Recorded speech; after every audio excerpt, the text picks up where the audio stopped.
ನನ್ನ ಓಟು ಗಿಲ್ಲಿಗೆ, ನನ್ನ ಹೆಂಡತಿ ಓಟು ಗಿಲ್ಲಿಗೆ, ಇಬ್ಬರು ಹಾಕಿದ್ದೀವಿ. ನಾನು ಸ್ಟೋರಿ ಕೂಡ ಹಾಕಿದ್ದೆ ನಿನ್ನೆ, ಬೇಕಿದ್ರೆ ಹೋಗಿ ಚೆಕ್ ಮಾಡ್ಕೊಳ್ಳಿ. ಎಲ್ರಿಗೂ ನಮಸ್ಕಾರ, welcome back to the channel. Name is Madhu. ಇವತ್ತು last day of Bigg Boss season 12 Kannada. ಅಂದರೆ ಇವತ್ತು 9:30ಗೆ ನಾರ್ಮಲ್ ಎಪಿಸೋಡ್ ಬರುತ್ತೆ. ಆ ಎಪಿಸೋಡ್ ಆದಮೇಲೆ ನಾಳಿದ್ದು ನೈಟ್ ಆಗಸ್ಟ್ರಲ್ಲಿ ಎಲ್ಲ ಮುಗ್ದೋಗಿರುತ್ತೆ. ಎಪಿಸೋಡ್ ವೈಸು ಶನಿವಾರ ಈವ್ನಿಂಗ್ ಒಂದು ಎಪಿಸೋಡ್ ಇರುತ್ತೆ, ಭಾನುವಾರ ಈವ್ನಿಂಗ್ ಒಂದು ಎಪಿಸೋಡ್ ಇರುತ್ತೆ. ಆ ಗ್ಯಾಪಲ್ಲಿ ಗೆದ್ದಿರೋರ್ದು ಮತ್ತು ರನ್ನರ್ ಅಪ್ಪು ಮತ್ತು ವಿನ್ನರು ಅವ್ರದ್ದೆಲ್ಲ ಇಂಟರ್ವ್ಯೂಗಳು ಅವು ಇವು ಎಲ್ಲ ಮಾಡಿ ಚಚ್ಚಿ ಬಿಸಾಕ್ಬಿಟ್ಟಿರ್ತಾರೆ ಆಲ್ರೆಡಿ.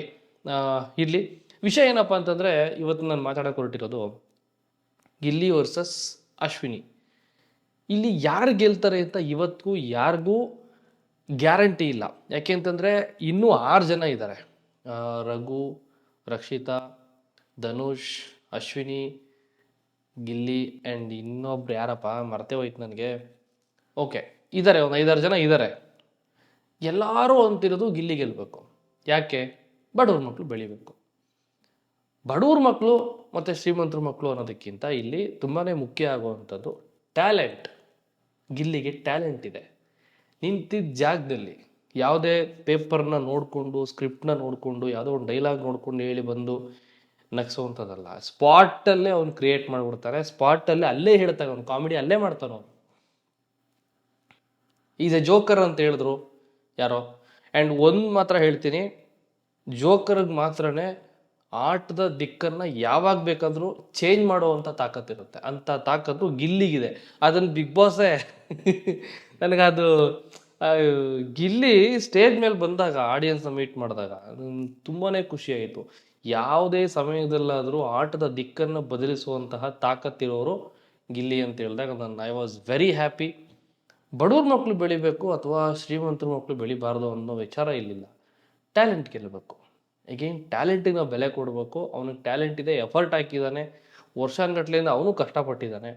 ಅಷ್ಟು ಕಷ್ಟಪಡದೆ ಬಿಗ್ ಬಾಸ್ ಅನ್ನೋ ಒಂದು ದೊಡ್ಡ ಸ್ಟೇಜ್, ಕರ್ನಾಟಕದ ಅತಿ ದೊಡ್ಡ ರಿಯಾಲಿಟಿ ಶೋ, ಅಲ್ಲಿ ಒಂದು ಚಾನ್ಸ್ ಸಿಗಬೇಕು, ಅಲ್ಲಿ ಹೋಗಬೇಕು ಅವನು ಅಂತಂದರೆ ಅವನ ಎಫರ್ಟೇ ಕಾರಣ. ಅವನು ಹಾಕಿರುವಂಥ ಎಫರ್ಟು ಪ್ಲಸ್ ಅವನು ಹೇಳಿರುವಂಥ ಜನಗಳನ್ನ ನಗ್ಸೋಕ್ಕೆ ಅವನು ಹೇಳಿರುವಂಥ ಒಂದೊಂದು ಡೈಲಾಗು, ಒಂದೊಂದು ಶೋದಲ್ಲೂ, ಕೆಲವೊಂದು ಶೋದಲ್ಲಿ ಅವನು ಎಲ್ಲ ಆಲ್ಮೋಸ್ಟ್ ಇದುವರೆಗೂ ಒಂದು ರನ್ನರ್ ಅಪ್ಪು ಇಲ್ಲ ಅಂದರೆ best entertainer of the season ಅಂತ ಆ ಥರ ಮಾಡಿದ್ದಾರೆ. ಬಿಟ್ಟರೆ ಗೆದ್ದಿರೋದು ಎಲ್ಲೂ ಇಲ್ಲ ಅವನಿನ್ನು. ಇದನ್ನೇನಾದರೂ ಅವನು ಗೆದ್ದರೆ, ಎಷ್ಟೋ ಜನ ಟ್ಯಾಲೆಂಟ್ ಇದ್ಕೊಂಡು, ಬಡವ್ರ ಮಕ್ಕಳಾಗಿರಲಿ ಯಾರೇ ಆಗಿರಲಿ, ಟ್ಯಾಲೆಂಟ್ ಇದ್ಕೊಂಡು ಮೂಲೆಯಲ್ಲಿ ಕೂತಿರುವಂತಹ ಎಷ್ಟೋ ಜನ ಗಿಲ್ಲಿನ ನೋಡ್ಕೊಂಡು ಆಚೆ ಬರ್ತಾರೆ. ಅಗೈನ್ ನಾನು ಯಾವಾಗ್ಲೂ ಬಿಗ್ ಬಾಸ್ ಬಗ್ಗೆ ಮಾತಾಡಿದಾಗ, ಅಂದರೆ ಸೀಸನ್ 12 ಬಗ್ಗೆ ಅಂತಲ್ಲ, ಎನಿ ಟೈಮ್ ಬಿಗ್ ಬಾಸ್ ಬಗ್ಗೆ ಮಾತಾಡಿದಾಗ ನಾನು ಹೇಳೋದು ಒಂದೇ, ಇಲ್ಲಿ ಎಂಥವ್ರು ಗೆಲ್ಲಬೇಕು ಅಂತಂದರೆ ಇನ್ನೊಬ್ಬರನ್ನ ಇನ್ಸ್ಪೈರ್ ಮಾಡೋಂಗೆ ಇರಬೇಕು. ನಾನು ಇವನ್ ಥರ ಆಗಬೇಕಲ್ಲ, ನಾನು ಇವನ್ ಥರ ಮಾತಾಡಬೇಕಲ್ಲ, ನಾನು ಇವನ್ ಥರ ನಗಿಸ್ಬೇಕಲ್ಲ, ನಾನು ಇವನ್ ಥರ ಇನ್ನೊಬ್ಬನ್ನ ಎಮೋಷನ್ ಮಾಡಬೇಕಲ್ಲ, ಏನೋ ಒಂದು ಮೋಟಿವೇಶನ್ ಹೇಳಿ, ನಾನು ಇವನ್ ಥರ ಏನೋ ಒಂದು ಲೈಫ್ ಚೇಂಜಿಂಗ್ ಡೈಲಾಗ್ ಹೊಡಿಬೇಕಲ್ಲ, ನಾನು ಏನೋ ಒಂದು ಆಗಬೇಕಲ್ಲ ಇವನ್ನ ನೋಡಿಕೊಂಡು ಅನ್ನೋವಂಥ ಇನ್ಸ್ಪಿರೇಷನ್ ಇರುವಂಥ ಸ್ಟೋರಿಗಳು ನಮಗೆ ಬೇಕು.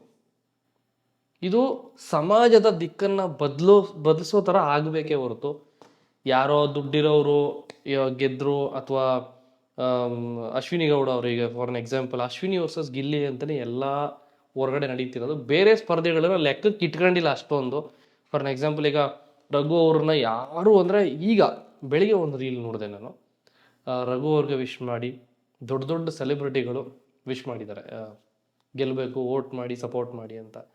ಅಶ್ವಿನಿ ಗೌಡ ಅವ್ರಿಗೂ ಮಾಡ್ತಾ ಇದ್ದಾರೆ, ಧನುಷ್ಗೂ ಅವ್ರ ಫ್ರೆಂಡ್ಸ್ ಎಲ್ಲ ಮಾಡ್ತಾ ಇದ್ದಾರೆ, ರಕ್ಷಿತಾ ಅವ್ರಿಗೂ ಮಾಡ್ತಾ ಇದ್ದಾರೆ, ಕಾವ್ಯ, ಆವಾಗಲೇ ಒಂದು ಹೆಸರು ಮರೆತನಲ್ಲ, ಸಾರಿ, ಕಾವ್ಯ ಅವ್ರಿಗೂ ಆಲ್ಮೋಸ್ಟ್ ಈ ನಮ್ಮ ಸರ್ಕಲಲ್ಲೇ ಸುಮಾರು ಬ್ಯಾನರ್ಗಳೆಲ್ಲ ಹಾಕಿದ್ದಾರೆ, ಸಪೋರ್ಟ್ ಮಾಡಿ ಅಂತ ಕೇಳ್ತಿದ್ದಾರೆ.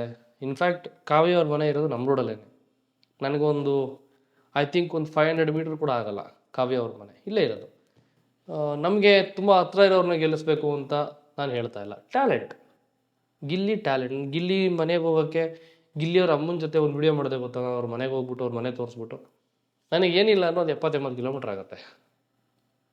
ಐ ಥಿಂಕ್ ಇನ್ನೂ ಜಾಸ್ತಿನೇ ಆಗುತ್ತೆ, ಆಲ್ಮೋಸ್ಟ್ ಒಂದು 100 ಕಿಲೋಮೀಟ್ರ್ ಆಗುತ್ತೆ ನನಗೆ ನಮ್ಮ ಮನೆಯಿಂದ ಬೆಂಗಳೂರಲ್ಲಿ.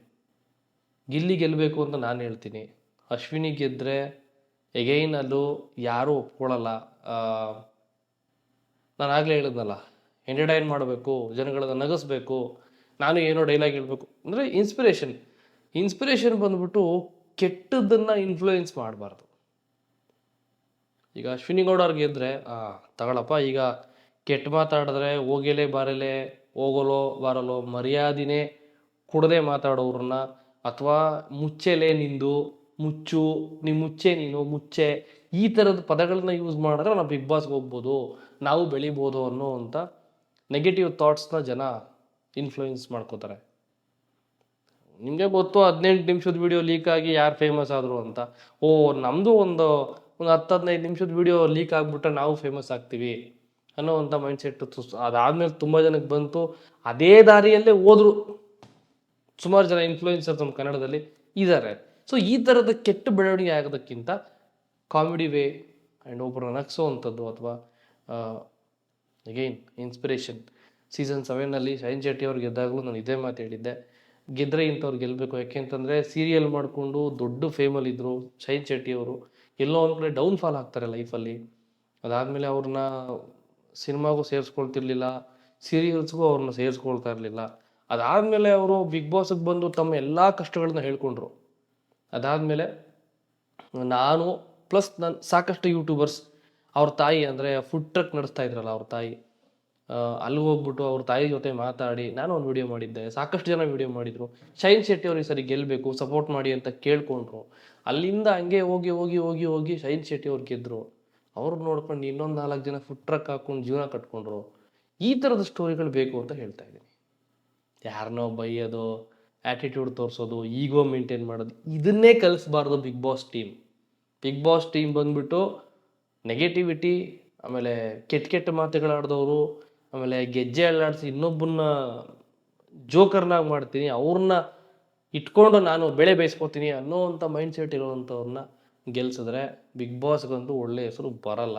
ಆಮೇಲೆ ಬಿಗ್ ಬಾಸ್ಗೆ ಏನೋ ಕಲ್ಲು ಹೊಡಿತೀವಿ, ಆಮೇಲೆ ಬ್ಯಾನ್ ಮಾಡ್ತೀವಿ, ಆಮೇಲೆ ನಾವು ಕಲ್ಲು ಹೊಡೆದ್ರೆ ನಾವು ಏನು ಮಾಡಬೇಕು ಅಂತ ಗೊತ್ತು ಅಂತ ಅದು ಯಾರೋ ಇನ್ನೊಬ್ರು ಬಂದು ಹೇಳ್ತಾರೆ. ಇಲ್ಲಿ ಯಾರೂ ದೊಡ್ಡವರಲ್ಲ, ಪ್ರೇಕ್ಷಕ ಮಾತ್ರ ದೊಡ್ಡವನು. ಇಲ್ಲಿ ಪ್ರೇಕ್ಷಕ ಮಾತ್ರ ದೊಡ್ಡವನು. ಅದನ್ನು ಮರೆತು ನೀವೆಲ್ಲ ಮಾತಾಡ್ತಾ ಇದ್ದೀವಿ. ನೀ ಎಂಥ ದೊಡ್ಡ ಮನುಷ್ಯನೇ ಆಗಿರೋ ಗುರು ನೀನು. ನಿನಗೆ ಅದೆಷ್ಟೇ ಲಕ್ಷಾಂತರ ಜನ ಬ್ಯಾಕ್ಗ್ರೌಂಡ್ ಇರಲಿ, ನಿನಗೆ ಅದು ಏನೇ ಇರಲಿ. ಆಮೇಲೆ ಇನ್ನೊಂದು ಕೇಳ್ಪಟ್ಟೆ, ಹಂಗಾದ್ರೆ ಕನ್ನಡ ಪರ ಹೋರಾಟಗಾರರಿಗೆ ಸಪೋರ್ಟ್ ಮಾಡ್ತೀವಿ ಅನ್ನೋದಾದರೆ, ಕನ್ನಡ ಪರ ಹೋರಾಟಗಾರನ್ನ ಗೆಲ್ಲಿಸ್ಬೇಕು ನಾವು, ಅದಕ್ಕೋಸ್ಕರ ನಿಂತ್ಕೊಂಡಿದ್ದೀವಿ ನಾವು ಅಂತ ಹೇಳಿದ್ರೆ, ರೂಪೇಶ್ ರಾಜಣ್ಣ ಅವ್ರು ಬಂದಾಗ ಯಾಕೆ ನಾವು ಹಂಗೆ ಮಾಡಲಿಲ್ಲ, ಆ ಥರ ಏನಿಲ್ಲ, ಹಂಗೇನಿಲ್ಲ, ನಾವು ಅಶ್ವಿನಿ ಅವರು ಒಂದು ಹುಡುಗಿ ಅಂತ ಸಪೋರ್ಟ್ ಮಾಡ್ತಾ ಇದೀವಿ, ಹೆಣ್ಮಗಳು ಅಂತ ಸಪೋರ್ಟ್ ಮಾಡ್ತಾ ಇದೀವಿ. ಅದೇ ಹೆಣ್ಮಗಳು ಬಾಯಲ್ಲೇ ಬಂದಿದ್ದು ಮುಚ್ಚೆ ನಿಂದು, ಮುಚ್ಚೆ ಅನ್ನೋ ಕೆಟ್ಟ ಪದಗಳು, ಹೋಗಲೋ ಬಾರಲೋ ಮರ್ಯಾದೆ ಕೊಡೋಕ್ಕೆ ಬರಲ್ಲ. And also what kind of a Kannada ಹೋರಾಟಗಾರ್ತಿ, ಛಲಗಾರ್ತಿ ಅಂತ ಬರೆಯಕ್ಕೆ ಬರಲ್ಲ. ಛಲಗಾರ್ತಿ ಅಂತ ಬರೆಯಕ್ಕೆ ಬರಲ್ಲ ಕನ್ನಡದಲ್ಲಿ. ಇವರೆಲ್ಲ ಕನ್ನಡ ಪರ ಹೋರಾಟಗಾರರಂತೆ ಮಾಡಲಿ, ಇಲ್ಲ ಅಂತ ನಾನು ಹೇಳ್ತಿಲ್ಲ. ಬಟ್ ಛಲಗಾರ್ತಿ ಅಂತ ಬರೆಯೋಕ್ಕೂ ಬರದೆ ಅದು ಹೆಂಗೆ ನಾನು ಕನ್ನಡ ಪರ ಹೋರಾಟಗಾರ್ತಿ ಅಂತ ಹೆಂಗೆ ಹೇಳ್ಕೊಳಕ್ಕೆ ಸಾಧ್ಯ? ಫಸ್ಟು ಕನ್ನಡ ಬರೆಯೋದು ಕಲ್ತ್ಕೊಳ್ರಿ ಎಲ್ಲರೂ. ಯಾರ್ಯಾರು ಹೇಳ್ತಿರಲ್ಲ ಹಿಂಗೆ, ಕನ್ನಡ ಬರೆಯೋದನ್ನ ಕಲ್ತ್ಕೊಳ್ಳಿ. ಫಾರ್ ಅನ್ ಎಕ್ಸಾಂಪಲ್, ಈಗ ನಾನು ಕಲ್ತ್ಕೊಳ್ಳಿ ಅಂದೆ, ಕಲಿತುಕೊಳ್ಳಿ ಅಂತ ಬರೆಯೋದಲ್ಲ, ಕಲ್ತ್ಕೊಳ್ಳಿ ಅಂತಲೇ ಬರೀಬೇಕು ಕನ್ನಡದಲ್ಲಿ. ಅದು ಕನ್ನಡ ಬರೆಯೋದು ಅಂತಂದರೆ. ನಮ್ಮ ಬಾಯಲ್ಲಿ ಹೆಂಗೆ ಬರುತ್ತಲ್ಲ, ದಿನ ನಾವು ಡೈಲಿ ಲೈಫಲ್ಲಿ ಬಳಸೋವಂಥ ಪದಗಳನ್ನು, ಹೋಗ್ಬಾರೋ, ತಗೊಂಡು ಬಾ ಹಿಂಗೆ ಬರಿಬೇಕು. ಹಂಗೆ ಬರೆಯೋಕ್ಕೆ ನಮ್ಮ ಕನ್ನಡದಲ್ಲಿ ಅಕ್ಷರ, ಒತ್ತಕ್ಷರ, ದೀರ್ಘ, ಕೊಂಬು, ಒಟ್ರು ಸುಳಿ, ಮಾತ್ರೆ ಇವೆಲ್ಲ ಸಾಕಷ್ಟು ಶ್ರೀಮಂತವಾದ ಭಾಷೆ ನಮ್ಮದು. ಅದರಲ್ಲಿ ಛಲಗಾರ್ತಿ ಅಂತ ಬರೆಯೋಕ್ಕೆ ಬರದೇ ಇರೋರನ್ನ ಗೆಲ್ಲಿಸ್ತೀವಿ ನೀವು ಅಂತ ಹೇಳ್ತೀರ. ಸುದೀಪ್ ಸರ್ ಹೇಳಿದ್ರೆ ಸ್ಟೇಜ್ ಮೇಲೆ, ನಿಮ್ಮ ಫೇವ್ರೆಟ್ ಕಂಟೆಸ್ಟೆಂಟ್ಗೆ ಓಟ್ ಹಾಕಿ ಗೆಲ್ಲಿಸಿ ಬಿಗ್ ಬಾಸ್ ನೋಡ್ತಾ ಇದ್ರೆ, ಆಮೇಲೆ ಗೆದ್ದ ಮೇಲೆ ಜಗಳ ಆಡಬೇಡಿ ಅಂತ ಹೇಳಿದ್ರು. ಅಲ್ಲೇ ಗೊತ್ತಾಯ್ತು ನನಗೆ ಯಾರು ಗೆಲ್ತಾರೆ ಈ ಸರಿ ಅಂತ. ಗೊತ್ತಿಲ್ಲಪ್ಪ. ನನ್ನ ಓಟು ಗಿಲ್ಲಿಗೆ, ನನ್ನ ಹೆಂಡತಿ ಓಟು ಗಿಲ್ಲಿಗೆ, ಇಬ್ಬರು ಹಾಕಿದ್ದೀವಿ. ನಾನು ಸ್ಟೋರಿ ಕೂಡ ಹಾಕಿದ್ದೆ ನಿನ್ನೆ, ಬೇಕಿದ್ರೆ ಹೋಗಿ ಚೆಕ್ ಮಾಡ್ಕೊಳ್ಳಿ. ಇಷ್ಟು ಹೇಳ್ತಾ ಇಲ್ಲಿಗೆ ವಿಡಿಯೋ ಮುಗಿಸ್ತೀನಿ ಅಂತ. ಮತ್ತು ಇನ್ನೇನು ಹೇಳಲಿ ಗೊತ್ತಾಗ್ತಿಲ್ಲ. ಇನ್ನೇನು 1 or 2 days ಮುಗಿದೋಯ್ತು. ಬಿಗ್ ಬಾಸ್ ಸೀಸನ್ 12 ಮುಗಿದೋಯ್ತು. ಆ್ಯಂಡ್ ನೆಕ್ಸ್ಟ್ ಸೀಸನ್ಗೆ ಎಂತೆಂಥವ್ರು ಬರ್ತಾರೋ, ಏನೇನಾಗುತ್ತೋ, ಯಾರ್ಯಾರು ಜನಗಳಿಗೆ ಫೇವ್ರೇಟ್ ಆಗ್ತಾರೋ ಗೊತ್ತಿಲ್ಲ. ನನ್ನ ಲೈಫಲ್ಲಿ ನಾನು ಮೊದಲನೇ ಸಾರಿ ಒಬ್ಬ ಕಂಟೆಸ್ಟೆಂಟ್ಗೆ ವೋಟ್ ಮಾಡ್ತಾ ಇದ್ದೀನಿ ಅಂತಂದರೆ ದಟ್ಸ್ ಓನ್ಲಿ ಗಿಲ್ಲಿ. ಬೇರೆ ಯಾರಿಗೂ ನನ್ನ ಲೈಫಲ್ಲಿ ವೋಟಿಂಗ್ ನನ್ನ ದೇವರನ್ನೇ ಮುಟ್ಟಿಲ್ಲ.